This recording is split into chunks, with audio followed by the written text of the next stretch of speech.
So there's nothing around to photograph. You run out of subjects, you run out of locations, you run out of creativity. So what happens? You stop taking photos. How can we find a way to take pictures when we can't find anything to take pictures of? I will share with you the one thing you can always find, and I will give you an exercise at the very end, something that you can do next time you're out and you don't have anything to shoot. So today, I want to watch this video called What to Shoot When There's Nothing Worth Photographing. The first question you want to ask yourself is, what is worthy of shooting? A picture. This can be a tricky thing because we get told from very early on, there are things that are worth shooting, there are things that are not worth shooting. And it's time to challenge those assumptions, to break down those mental fences that are holding us back. And the easiest way to do this is using the alphabet exercise. Okay. This is where you take your camera and you go and you photograph letters that are found in nature. Not actual letters, but shapes and forms. Creating shapes as you're moving around the world. Your eye loves patterns, right? And I think this is what he's kind of alluding to, is your eye is gonna love patterns. And the more patterns you can find in an image is gonna create that subject essentially, because essentially that letter, that shape is gonna become the subject of your image. Those are some of the more simple ones, but I'm sure with a little bit of practice, you'll be able to find some cues, maybe. That'd be amazing. This exercise is so vital into challenging the way that you see the world, to making you see the world as a photographer, that it was the very first exercise that we were assigned at photo school. See how it opens up possibility, that makes you see ordinary objects in a completely different way. As a photographer, you have no doubt seen other photographers spend the entire time taking pictures, standing upright, taking their photographs at the same eye level, time after time after time, only considering the world from one viewpoint. Now that gets boring and it gets stale very quickly because we see that way the whole time. Yeah, I mean, that's one thing that you can actually do to help you out in terms of changing your perspective is using a prime lens. It forces you into moving around, and that exercise of moving around in your environment is going to be very, very helpful in terms of trying to create something more dynamic. But look at a photographer like Elliot Erwitt, when he takes the time to see the world from a dog's eye view. How different does this scene look now? How open to more possibilities? This is great. I love this because he's like in this photograph, right? The perspective is from the dog's point of view. Put yourself in the perspective of the person looking at the image.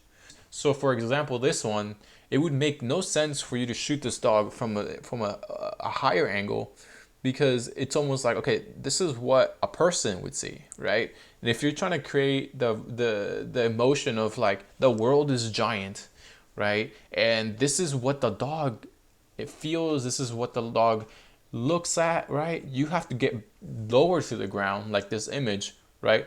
To kind of convey the emotion, right? Where you are in the plane of sight is definitely going to change your mood and the vibe of the whole image. And you'll see here as well. To more adventurous photography. Is it because he's changed his perspective? And you can do the same thing too. You can squat down low, get a worm's eye view. You can go up high. You can get right up close to something and photograph it as if your nose was touching and you were looking at the top of the thing. And of course, we shouldn't forget shape, form, texture. These can also be subjects in and of themselves. The alphabet exercise was teaching you to see these things rather than to see the subject as purely what it is in a literal sense. This is the skill that people are using to find interesting photographs, to get over this hump of saying, oh, I am just surrounded by boring things. There is nothing to photograph. Okay, finding numbers. The second element that you want to focus on is awareness. How many of us have sat in an airplane, flying on one of those dreary long distance flights where there's nothing to do apart from watch old films on a tiny screen and while away the hours until we get to where we're going? We don't think of that as a place that there could be a photograph, so we switch off. But William Eggleston, the very divisive William Eggleston, he didn't. He took the time to notice.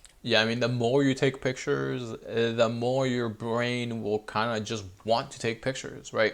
Even if you don't have a camera on you, even if you're just doing something totally mundane, like you taking more pictures, you practicing more and more will have your brain kind of clicking into that mode and being able to be more, you're just going to be more aware no matter what. Like as a photographer, you're going to start being more aware like the more you photograph, and that's like part of the beauty of being a photographer is that you kind of start noticing a lot more things because your eyes trained to notice certain things, right? And to notice more things every time that you kind of enter an environment. Just to be aware of what was going around him. And he took this very lovely, I think this is a wonderful photograph of something that most of us probably would have just dismissed. So you can start increasing your awareness by actually paying attention to the familiar. We are surrounded by things daily that are bombarding us. So we filter out a lot of it. We just dismiss it. We do notice unusual things because they are unusual, but most of the things, they just pass us by without any comment. Think about how many times you may have driven home and not really paid attention to anything because you see it all the time. But what happens when you start actually paying attention to the familiar, to looking at its opportunities, like you did with the alphabet exercise? Then all of a sudden, it becomes a source of things that you can photograph. I love taking photographs of shapes and textures and form in random everyday places. Photographing textures, photographing shapes, you'll be surprised how like striking those images can become. Just trying to find textures in your daily life, right? That you probably wouldn't notice before, and just having that little detail, just photographing that detail, can be very, very striking. Abound. How dull can a car park be? But to me, it's like, wow, it's a source of excitement. I don't know what that says about me and my photography. Yeah, I mean, parking lots will have a lot of lines, right? There's going to be a lot of vectors. There's going to be a lot of different things that you can kind of start creating movement with.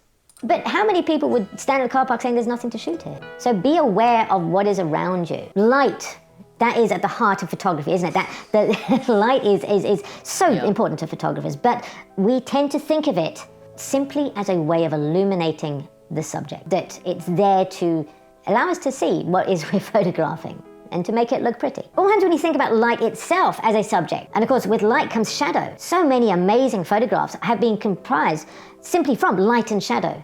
That is the beauty of the image. Observation goes hand in hand with awareness. Street photographers especially are very good at observation, looking about what's going on around them, about how things change. Now you can employ this, not necessarily as a street photographer, but as... Once you understand how to understand the shape of light and how light can create its own subject, you know, it's one of those things that you'll have like endless material for sure. A photographer who is... Yeah, I mean, light can create shapes. It can create a mood. It can, you know, you can also use the shadows. So there's a lot that goes into understanding the power that photographing light is going to be. Interested in photographing anything. Think about things that you are familiar with and how they change with the season, how they change with the time of day, the light. It is often a case that you may see something and you go, well, it's not quite what I want to photograph right now, but it has potential if the light was different, if the weather was different, if the... Yeah, you gotta start looking at that as well, is, you know, not just dismissing a location or a certain subject because it doesn't look as dynamic or it doesn't look as interesting at that point of time, right?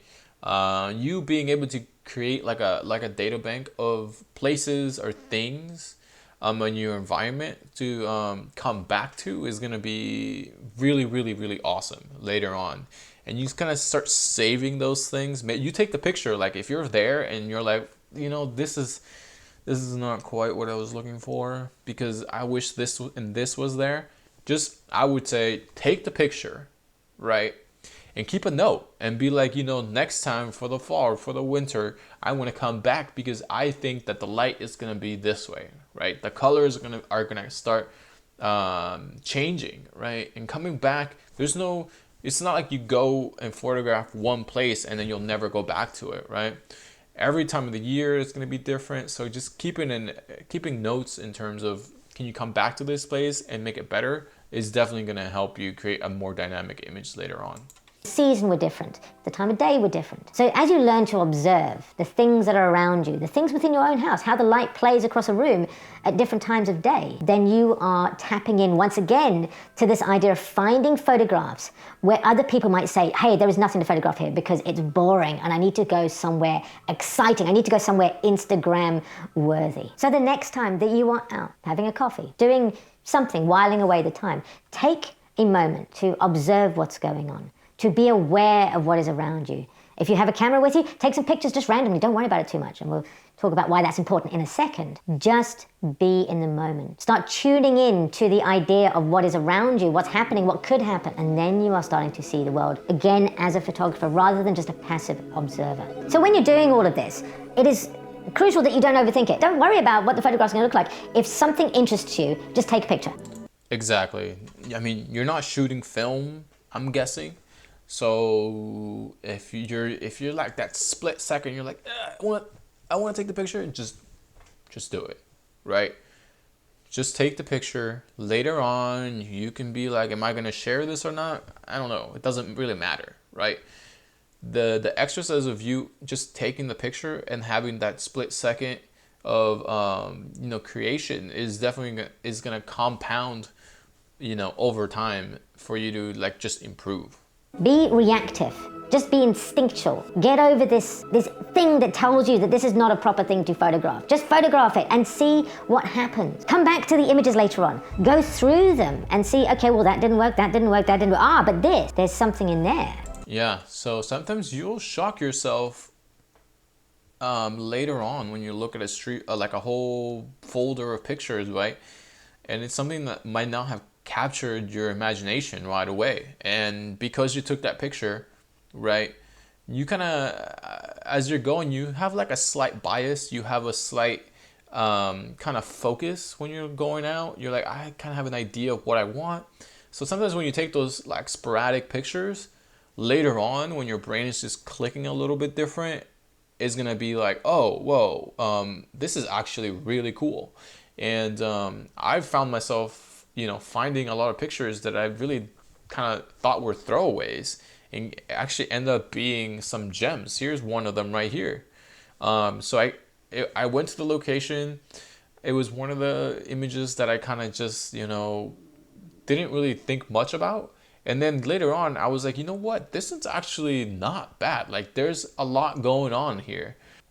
That might work. That might be worth considering later on. And the more that you do this, the more that you photograph instinctually, the more that you look beyond things as subjects, as themselves, in a literal sense, that you look for shape and form and texture, that you expand and dig into the essence of the image, the essence of the thing that is in front of you. Then you are going to find that there are things to photograph no matter where you are, no matter how boring your environment you think that you're in. I guarantee you that there are things worth photographing. Ansel Adams said, and if you've got him on your bingo card, you can cross him off right now, said that if something excites him, it would make a good photograph. Now, you might say, oh, well, that kind of makes sense. Of course he says he's excited. But when you are excited about something, when something intrigues you, you are going to devote more time to it. You are going to, really explore it because you are having fun. And that's, of course, the point of photography. Yes, it is. Tapping into this excitement, tapping into this connection with things on an emotional, sort of visceral level, then you are going to start creating interesting photographs because it's something that excites you. There may be